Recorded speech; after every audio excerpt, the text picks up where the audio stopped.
wanted to put some special groups in there, but I can just put highlights if we end up spending a lot of time on. We'll see how many questions are. I think we're fine. Good afternoon, everybody. This is the OHA COVID-19 webinar series for healthcare providers. Today is September 17th. This is Dana Harganani, Chief Medical Officer for the Oregon Health Authority. And I am joined by my colleagues. I'll let them go ahead and introduce themselves today. Hi, this is Tom Jean, one of the Senior Health Advisors. I'm Ariel Smits. I'm one of the Senior Health Advisors, and I am the Medical Director of the Health Evidence Review Commission. Great. We are going to get started today. While this is the COVID-19 webinar series, obviously the wildfires play an important role both in what's going on in our state as well as its potential impacts to COVID-19. So we're going to start our agenda today with an update on the wildfires. Then we'll get into our more routine, just quick situational update on COVID-19, get into some other COVID-19 related updates for Oregon, and then some literature review and questions, answers to your questions from past sessions. Again, as we've been doing recently, we will be monitoring your questions as they come through the webinar to us, and I will be trying to share those as they come through. And along the way, we'll take some pause to answer your questions. So to get started, we just want to say again, as we had during the Project Echo session last Thursday, our hearts are with everybody across Oregon who have been impacted by Oregon's wildfires. They have obviously been devastating to our state and to so many Oregonians. This is a picture from our Oregon Wildfire website that gives you an overview of the fires in our state. And you can get onto this website, which I'll show on the next slide, to take in a deeper look and understand what the current status of evacuations, the percent containment, and so forth on this type of interactive map. So just briefly with regards to the wildfire situational update, of course, I think all of you understand the impacts that this has had. As of looking at our updated website last night, we had 26 major active fires ongoing in Oregon. It's anticipated that these will take weeks to burn, even though containment is improving for many of them, although not all. There's been nearly 1 million acres burned so far in Oregon. There's still broad evacuations persisting based on the potential dangers that present themselves with some of the burned area. However, fortunately, many others have been able to return home as the fire line recedes. We have been working closely with our health system, and in particular, some of the hospital impacts, recognizing that several hospitals had to either evacuate or prepare for evacuation due to those evacuation lines. That situation has been continuing to improve, and some of the hospitals who did evacuate are reopening. Although the census continues to be high, and in certain parts of the state, there's definitely been an uptick in respiratory-related visits occurring across hospitals. We anticipate that those of you working in outpatient setting are seeing the same thing. There's clearly been poor air quality across the state. We hope for some relief over the next couple days. Of course, this has not only health implications for Oregonians, but also has had implications for workplace. And I know that a lot of hospitals and healthcare settings have been impacted even by air quality impacting potentially being able to serve your community in person. That picture that I showed you just a minute ago of the Oregon wildfires and all the necessary information to keep you up to date can be found at this website, the Oregon Wildfire Resources. We'd also welcome you to take a look at our OHA website, particularly focused on wildfire and smoke, that gives you information not only about prevention, but impacts and mitigation. So we encourage you to take a look should that be useful to you. This slide, I just wanted to make sure to share with you, although I will note that we are here, the team here presenting today are still gathering more details about all that this means, but you've likely seen the press releases that Oregon was granted a presidential disaster declaration to supplement our state, tribal, and local recovery efforts related to the devastation from these wildfires since last week. This declaration makes federal funding available to to effective individuals in some of the hardest hit counties, as you see listed here. And there's a strong encouragement for those who are interested to apply as soon as possible. So if you're working with folks who have been affected by the wildfires, I encourage them to take a look at this website or call for more information about applying. There's also additional federal assistance through FEMA's Public Assistance Program in an extended number of counties. Some more information about the press release and some links are on this webpage. In addition, the state was also granted a public health emergency declaration that comes with some additional flexibilities, particularly around our Medicaid and CHIP programs, among others. And this is where we are still gathering all the opportunities with some of these federal assistance to our state.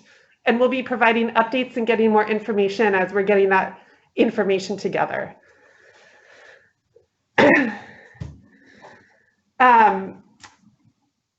This is certainly, we've been receiving a lot of questions about the impacts of COVID versus smoke. Can you grab it? We have put together pictorial about perhaps some of the things to consider. In particular, we want to make sure people recognize, while many people may be, thinking that that their symptoms may just be related to wildfire, we want people to keep a high index of suspicion for COVID-19. In particular, to recognize that fever, chills, muscle aches, vomiting, diarrhea, loss of smell would not be attributable to fire or smoke exposure, and to continue to seek care for potential COVID. And we've been hearing a little bit about some instances in the healthcare arena where there's been a consideration that there were likely smoke impacts, but turned out to be COVID. So again, as you're doing your healthcare work, we recommend that you keep a very high level clinical suspicion for COVID-19. I would just add that, this is helpful for employers and others who may be experiencing, things that are certainly possibly related to wildfire, like a new cough due to, having to be outside to travel to work or even working outside. So there may be a slightly higher tolerance for some of those symptoms that are possibly wildfire smoke and not things like fever, of course. But people, even if you have a cough that seems to be related to or triggered by the wildfire smoke, we definitely recommend you get tested. Thanks, Tom. Just a couple other things to note here. We won't spend a lot of detail. OHA has been particularly concerned, along with our public health partners, about the risk for transmission of COVID-19 as people have had to evacuate, particularly in the setting of a shelter, among others. And so OHA has issued guidance on how to reduce the spread of COVID-19 in these environments. So should that be helpful to you, please feel free to take a look online. We know there's been a lot of attention given to try to reduce the risk of COVID-19, and hopefully some of this guidance is helpful to those of you who've been working at a local level on this to support those who needed to evacuate. And then finally, again, we're getting more information about what resources OHA can provide, for example, through the Oregon Health Plan or Medicaid program.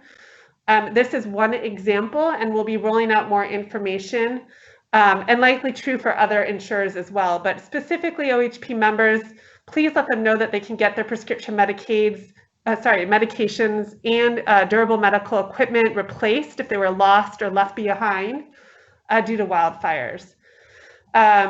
For those who are enrolled in a CCO, they should contact their CCO to inquire about the replacement. And we gave the website here to get that contact information for their CCO. For open card or fee-for-service OHP members, they should contact OHA directly, and this is the phone number to reach us. There's additional resources we know that are forthcoming, if not already in the works and in place, around supports related to housing. If you're a Medicaid member, for example, and we're, again, trying to get all that information pulled together. I believe some of it is already up on our OHP website, and we will keep bringing that information to you. So please check in with or encourage people to check in with their CCO or with OHA on any supports that they might need related to their healthcare or other resources that contribute to their health, such as housing. And finally, I'm going to pass this to Dr. Smits, who's just going to do a quick review of some data literature related to COVID-19 and air pollutants. Yeah, I know a lot of you probably have questions about what this air quality is doing to COVID-19 patients. There was just a study that was published. It looked at 5 different common air pollutants, including like diesel fuel. So this is only sort of tangentially related to wildfire smoke. There's multiple things that can be in the air to cause pollution. But with the pollutants they were looking at, they found an increase of in about 9% in COVID-19 mortality for those folks who were exposed. Now, of note, they were looking kind of like geocoding at different areas that had sort of long-term higher exposure to air pollutants, not sort of a shorter, hopefully shorter event of wildfire smoke. But they found that this magnitude did hold true for most of the types of pollutants they were looking at, even below the thresholds that the EPA said would be hazardous. So just keeping, unfortunately, we'll just have to keep this in mind as we see COVID patients with the wildfire smoke. It's probably going to be a little bit of a multiplier effect, and we'll have to be a little bit more aggressive treating them. Thank you, Ariel. All right, we're going to now focus in on some of the data we have on updates regarding to COVID-19 specifically. So this is the data we've been sharing with you weekly.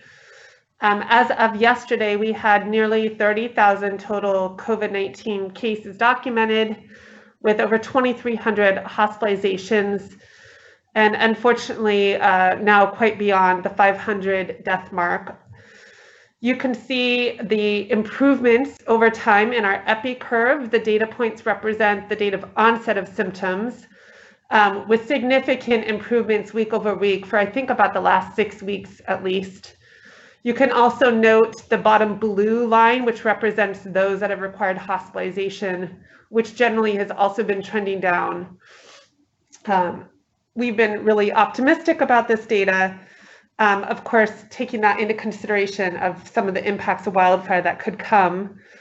Please note on this slide that we have an error. We were trying to fix it just before this webinar. We will definitely fix it before we post the slides, but this top line is supposed to read for the week of September 7th through 13th, so the week just ending on Sunday. And during that week period, there were 1,294 new cases recorded. This is down 12% from the prior week. We'd also note, though, the unusual difference from last week is that there were a substantially lower number of people tested. It was down to 1,736 specimens collected that we know of so far from last week. This is down 35% from the week prior, a notable drop, and clearly we suspect that this is a result of the wildfires. As a result, perhaps, we've seen an uptick in the test results that are positive. So it went from 4.3% test positivity the week prior to last week being at 5.6%. We do anticipate that these numbers may change as additional test results from specimens collected during that time period are reported. I also think that we're going to be monitoring closely the trends that occur in the couple weeks ahead, noting again the very unusual conditions last week. We continue to see disproportionate impact in our state from COVID-19. In highlight yellow here looks at the cases per 100,000 based on the representation of that race or individuals who identify as that race or ethnicity within the community of Oregon. So if you look at this cases per 100,000, you can see where that disproportionate impact shows up. In particular, you'll see Pacific Islanders have a particularly disproportionate impact, as well as those identifying as Hispanic for their ethnicity, in addition to Black African Americans as well.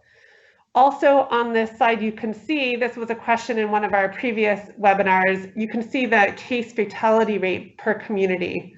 And you can see on the right that those change and don't necessarily follow the case count. Fortunately, the disproportionate case fatality is not as significant, where we see here showing up that the highest case fatality rate here is among whites. I will just note on that data I just showed you, we do have trend lines about cases over time by race and ethnicity that can also give you additional indication about how those are trending over time. But needless to say, the disproportionate impact has been steady. And I wanted to point out too that for those individuals in Oregon identifying as Hispanic or Latinx, they are now representing 40% of cases, all cases in Oregon at this time. And that is a really noteworthy impact. And we've been working closely with many partners to continue to try to identify, to address those impacts. I will pass this off to Dr. Jean. Yeah, so brief update on school metrics. We continue to work with the Oregon Department of Education very closely to kind of tweak and clarify and revise as needed the school reopening guidelines and the metrics. One of the things we've been working on is for those counties or those school districts that have opened under exceptions for small counties, we're working on metrics for when they would need to kind of go back to or pause their in-person learning and go to comprehensive distance learning, because those metrics should be a little different than the statewide metrics. But these are the main state metrics here. And just as a reminder, they're based on test positivity and also the case rate per population in the county over the previous 3 weeks. And the next slide, as we kind of already mentioned here, probably related to the wildfires, we have seen a decrease in testing, a decrease in our case count, but an increase in the test positivity rate, the percentage of tests that are positive in this most recent week.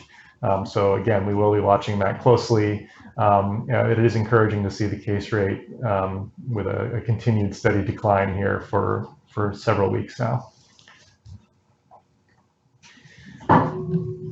And one more slide here on statewide trends related to COVID is our hospital census. So this data again is statewide and looking at the number of COVID positive patients in our hospital at this time. This trend line was most recently updated yesterday. So at the top line, you can see we've had significant improvements in overall census of hospitalized COVID patients who are COVID positive, again, over the last 6 weeks, with perhaps some plateauing just recently since the end of August. In the middle line, again, this represents those COVID positive hospitalized patients requiring ICU level of care, and in the bottommost line are those requiring ventilators, and you can see that those have continued to improve. Hospitalization, as you know, is a lagging indicator, and so I think we'll be watching this closely as we also watch the case count and percent positivity over these coming weeks to see if there's any change in trends, both since Labor Day weekend as well as since the wildfire impacts in broad evacuations. So I just wanted to note one question here for the team, or a couple here, thank you. The question was about the rates by, the case rates by race and ethnicity, and the question is whether there's been any improvements among certain subgroups. So yes, indeed, the data that we are showing you is cumulative. There are some trend lines in case counts, but not, in case counts, but not case rates by race and ethnicity on our weekly data. I don't know, Dr. Jean, are you aware of looking at that data to be able to see case rate changes over time by race and ethnicity? Yeah, well, we always have the problem with if you're looking at only a week time and looking at trends, we do, some of the numbers can get quite small, and so we don't always have good analyses as to whether things are significant. I haven't looked at it in a little while, but in general, it's been a pretty consistent trend in terms of these disparities, but I'll have to take another closer look at that. So thanks for reminding us. It is an important question. And one other question related to the data that we presented, there's a question about schools that may have shifted back to online or closed due to cases, perhaps outbreaks or changes in the overall community cases, I think is more the question. Have there been, we're early on in the school year, but because of these changes, are there any impacts recently on schools having to go back to full remote? Yeah, great question. We've certainly had cases in some schools. I don't think we've had any schools that or school districts that have fully switched after initially reopening and having to switch right back.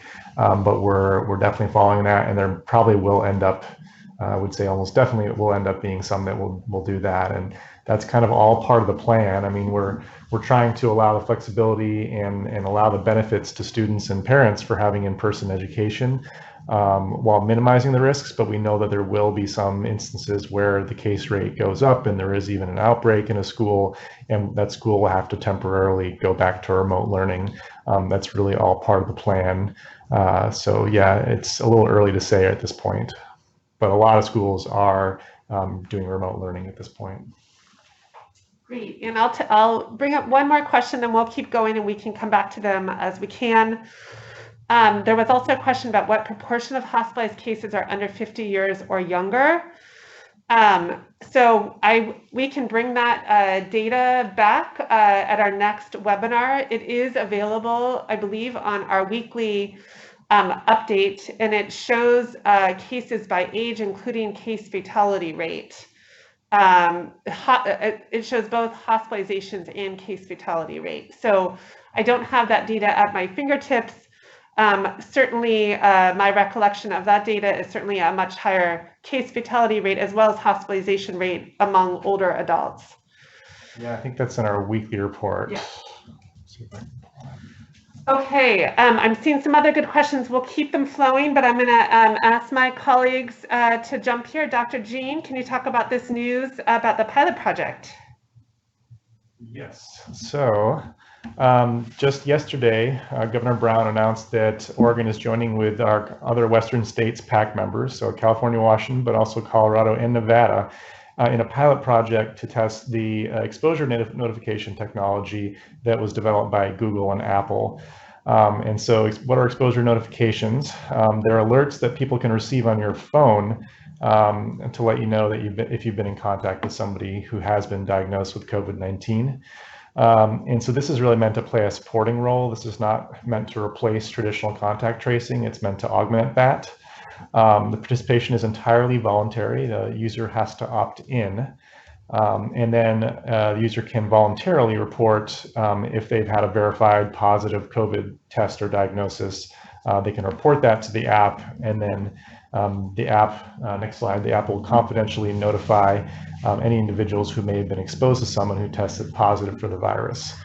So how does it do that? It's actually based entirely on Bluetooth technology with random generated codes that are shared between devices. It doesn't transmit any personally identifiable user information, including location. There's no GPS. There's nothing about location or personal identifiable data. It's really just based on Bluetooth, and within the very short distance that Bluetooth can be transmitted, two phones can exchange these random codes, and then if one of them reports a positive, the app will then notify the other person anonymously. It won't tell them who it was, it won't tell them where or when that they had an exposure. So again, this really could help augment public health contact tracing. And if you are identified through the app as a contact, you're instructed to call your local public health authority for follow-up. There was an interesting study from Oxford that found even at really at any level of uptake, which has been a concern, this can benefit. So even at 15% of uptake of the adult population, it could result in 15% fewer infections and 11% fewer deaths, which would translate in Oregon to about 240 fewer infections per week. So next slide, a little more about this. So exposure notification can increase the speed and the reach of contact tracing. And as you can see in the diagram here, The top person here would be, a contact that's somebody like a roommate or somebody that is easy to contact. Our contact tracers can easily reach those contacts. If you have a conversation with a stranger outside somewhere, you may be able to reach some of that with our contact tracing. But in a situation where you're out, on mass transit or in some larger setting with a bunch of strangers, there's really no way that you or your public health folks can figure out who those people are. And in those situations, this app could really be useful to identify additional contacts and increase the speed, increase the reach, and potentially save lives. And then one other point about this, you can read the press release there. Governor Brown had noted also that she's committed to making this technology available to those communities that have been disproportionately impacted by this disease. So Black, Indigenous, Latinx, Pacific Islander, and tribal communities, as well as those living in rural parts of the state. So I think this is a great positive development. There's a question about this, Dr. Jean.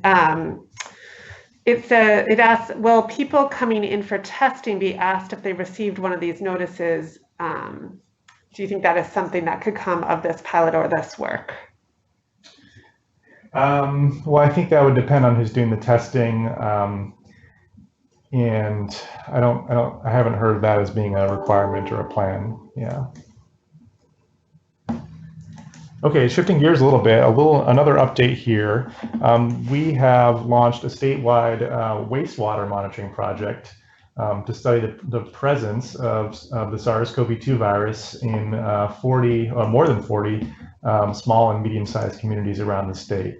So you may have heard this is a topic that's been in the news, over the past few months, looking at wastewater to look for the virus in kind of a more community, locality-based study as opposed to an individual-based, and kind of look for early detection of hotspots. So this is funded by the CDC, and we'll look at wastewater for the next 30 months in these 40 communities.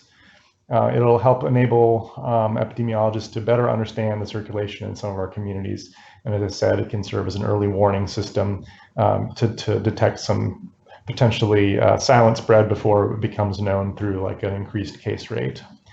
Most of the work is going to be carried out by OSU along with local partners in these communities. And Dr. Melissa Sutton here is one of our principal investigators on this study, and we're very excited about it. We are onboarding now, and we will begin posting on a Tableau interactive dashboard on our website weekly as soon as we reach 10 of these sites reporting. So hopefully pretty soon. Couple questions coming up, Dr. Jean, relating, I think, mostly to the app testing. One, can clinics and other healthcare organizations help publicize for enrollment in the app contact tracing? I know the first stage is a pilot. I believe it's for a month long, and then we'll know more. Do you know anything about enrollment in this pilot? Yeah, I think we'll have to stay tuned for more updates. Yeah, the pilot is going to be, I think, starting this month for about a month. I don't know exactly at this point. This was just announced yesterday, and it was kind of it's something we've been talking about for a while, but I don't think some of the plans beyond the pilot are solidified yet. But we'll absolutely be asking for providers' help to help spread the message, because I think it will be a really important tool. And again, it's voluntary, but we're hoping that a lot of people will use it. Another testing question, could you share the latest recommendation on how soon after potential exposure or after symptom onset one should get tested for COVID? So for people with symptoms, they should get tested right away. The studies we've seen have indicated that the sensitivity of PCR is pretty good on the day after symptom onset. It seems to peak on day 3, but we can't recommend that you wait. If you've got clear COVID symptoms, you should get tested right away. If there's a high clinical suspicion and you test negative, the provider should definitely consider retesting a day or 2 later. For people without symptoms, there are varied recommendations right now on to whether those people should be tested, and it's not that there's a problem with testing them. There is probably a higher risk of false negatives. So as long as you understand that, testing can be reasonable. Given the incubation period of about 5 days, you probably would want to wait more than a few days, more than 3 days after the potential exposure before you tested. Of course, that person should be quarantining during that time, though, if they are a contact of a known case. Even if there's a negative test result. And a negative test result does not end your quarantine early. Great.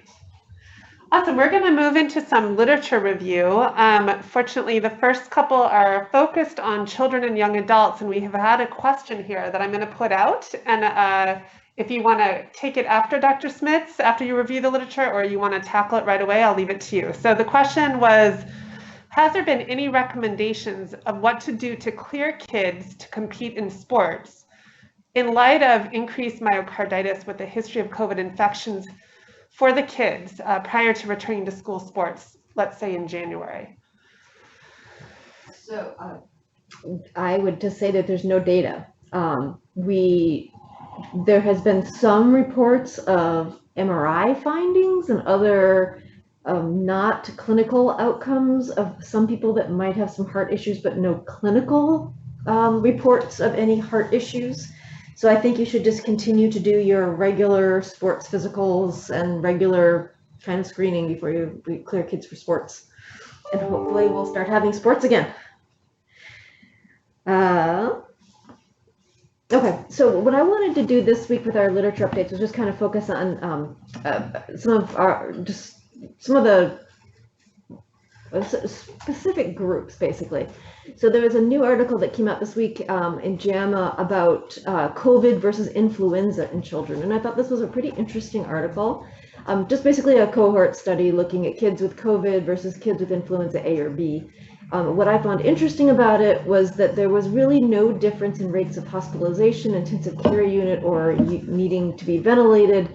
And really the differences in symptom types were not that significant. So my takeaway, we'll see a little bit more information about this in a second on the next slide, but my takeaway with is that you need to have a high suspicion for both flu and COVID come flu season.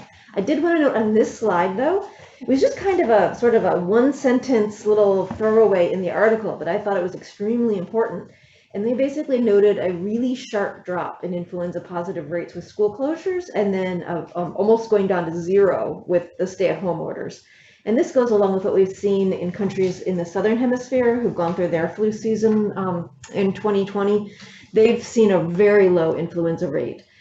So I think that's a really important point to kind of keep pointing out to your families that one way that we can protect kids from both COVID and flu is putting masks on, keeping social distance. All of that really seems to make a difference for both of these conditions. So that was a really key takeaway for me.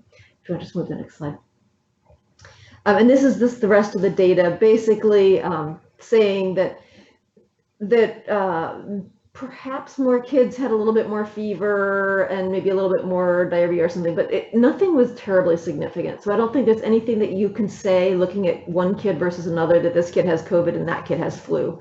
So just to be aware that you need to be considering both in your differential. 2 patients with influenza A died. It was a bigger group, though, that had influenza, if you remember from the previous slide. But again, we have had reports in the United States of kids with COVID dying, so definitely an important thing to keep in mind. It does look like overall, though, kids with COVID had more symptoms. They're more symptomatic than those with flu. Is that a fair assessment? I would say from reading the article, they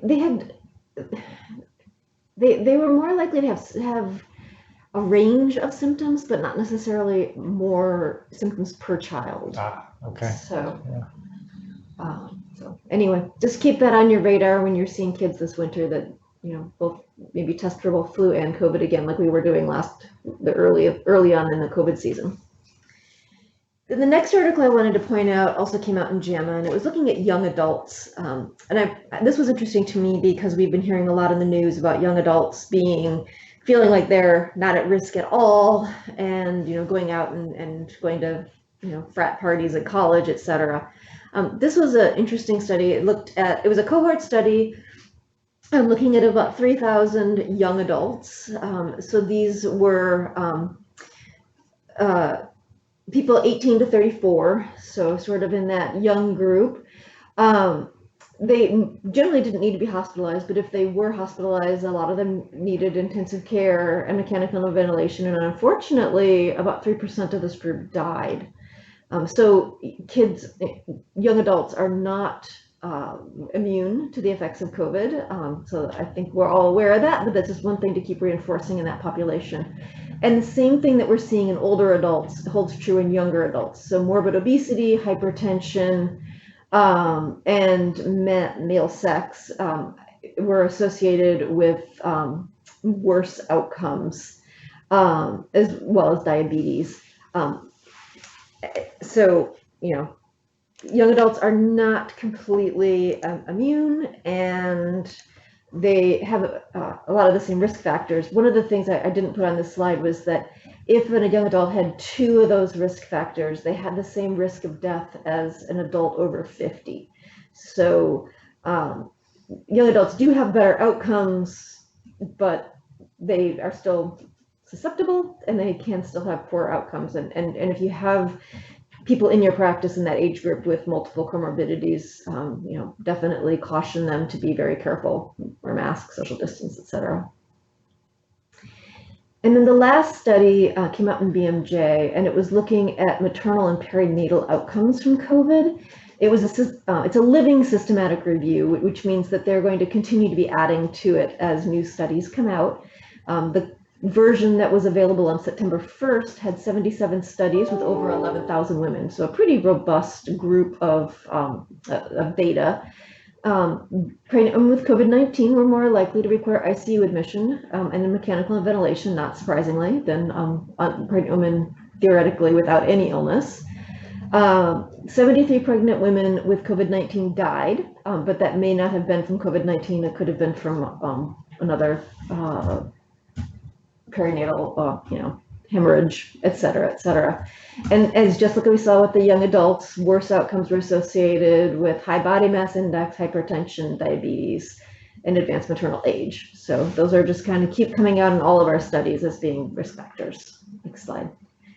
What was kind of a little bit worrisome about this was that women with COVID had a much higher spontaneous preterm birth rate. It was about 6%. And the odds of preterm birth were pretty significantly higher than with people without COVID. And a quarter of those neonates from moms with COVID-19 were admitted to the NICU. So that's a pretty high number.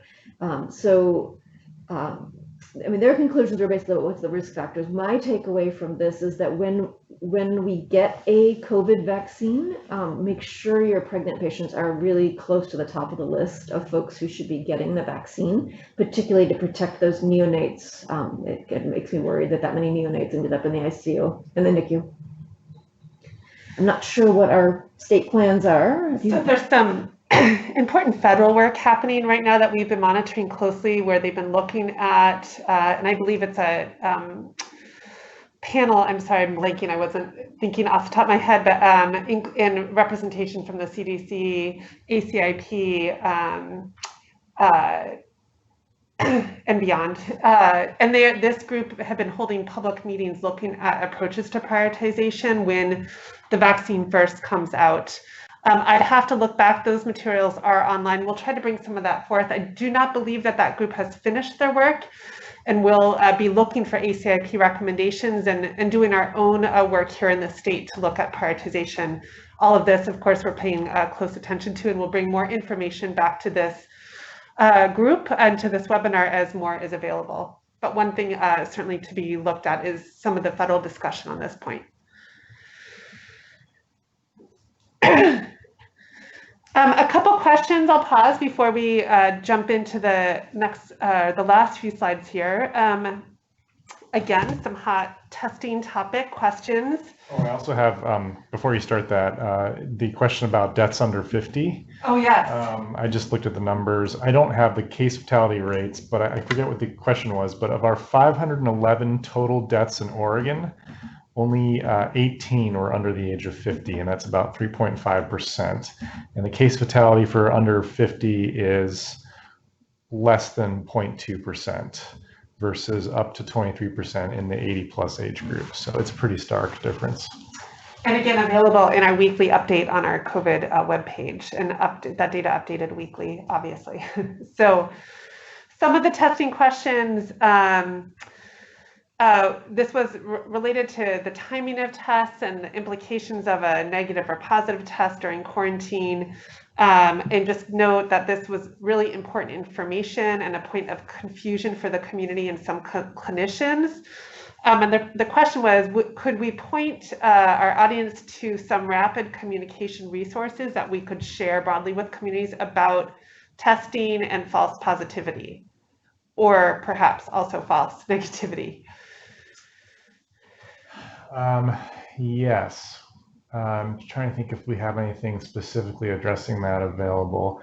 You know, our clinician testing guidance does have a table at the end that talks about how providers can message the results of their different types of tests. And it highlights that a negative test, a negative PCR test even, does not necessarily mean that you don't have it just because the sensitivity is not perfect.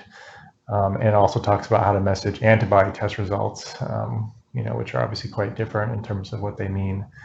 But yeah, that's a good point. I think it's something we're thinking about as we move forward with our revised testing strategy, and there's more interest in testing of asymptomatic people, but there are a lot of implications and concerns of testing asymptomatic people given the sensitivity of the tests we have. Great. Well, we'll try to keep bringing some of those resources to you, but as Dr. Jean said, our testing guidance right now does have information at the bottom about communication related to results, and we'll continue to update those and identify other resources to bring to bear. One of the other questions, I think, Dr. Jean, for you, is related to antigen tests. And the question is, has the state received enough of the new rapid, no equipment required antigen tests to enable expansion of more high-risk population screening? I know that we have started receiving the Binax now, which is the Abbott test that it's the one that's been authorized that does not require a machine. So it's the card test based on a nasal swab, point of care.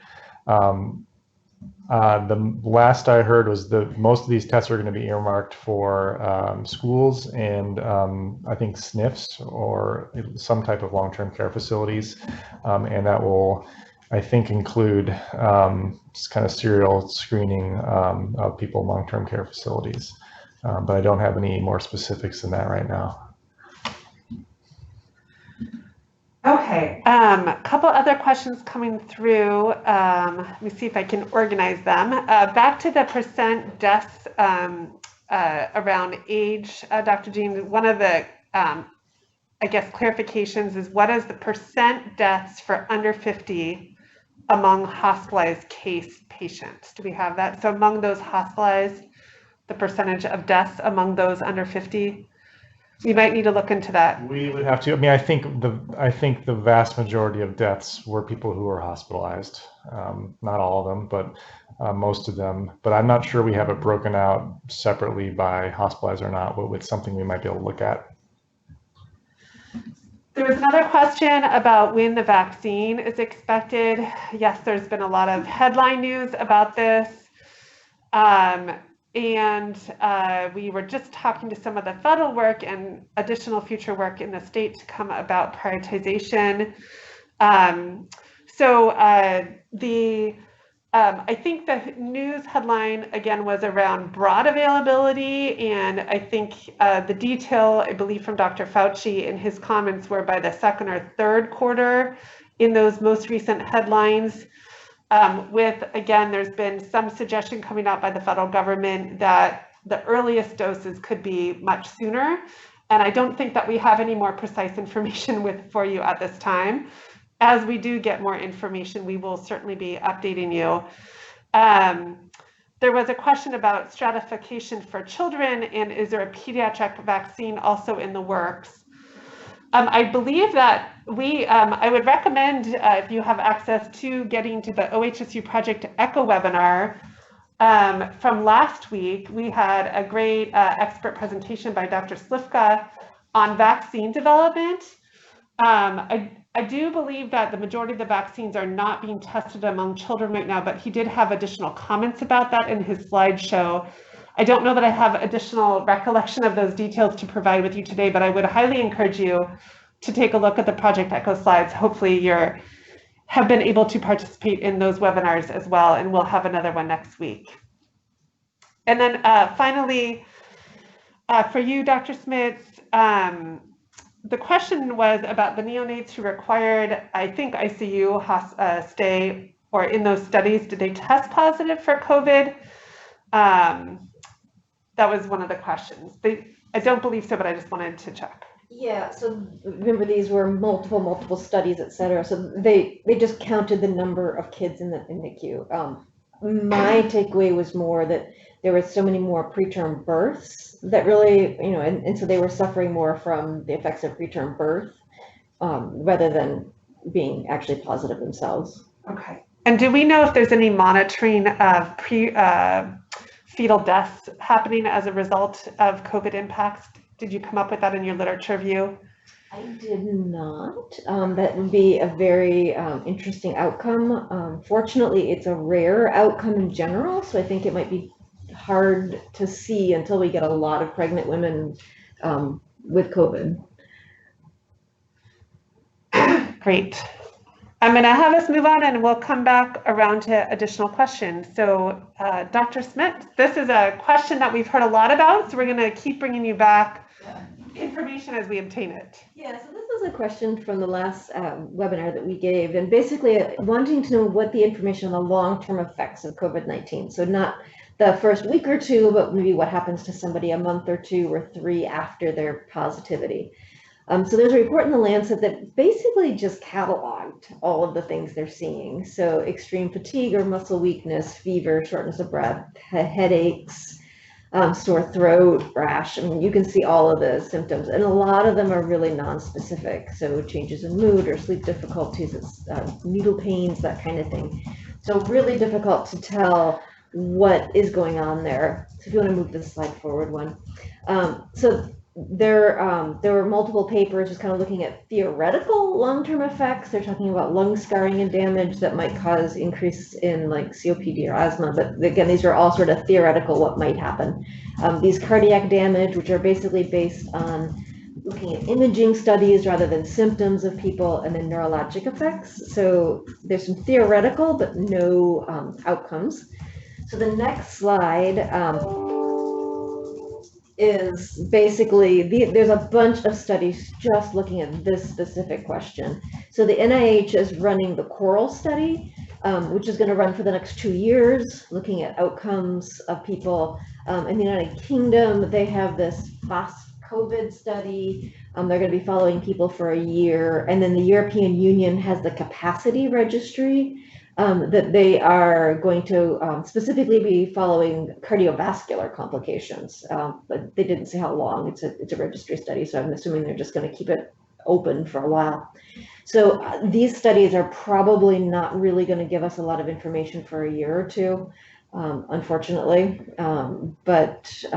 So yeah, I don't think we have any answers to any of these questions that are coming up about long-term effects yet.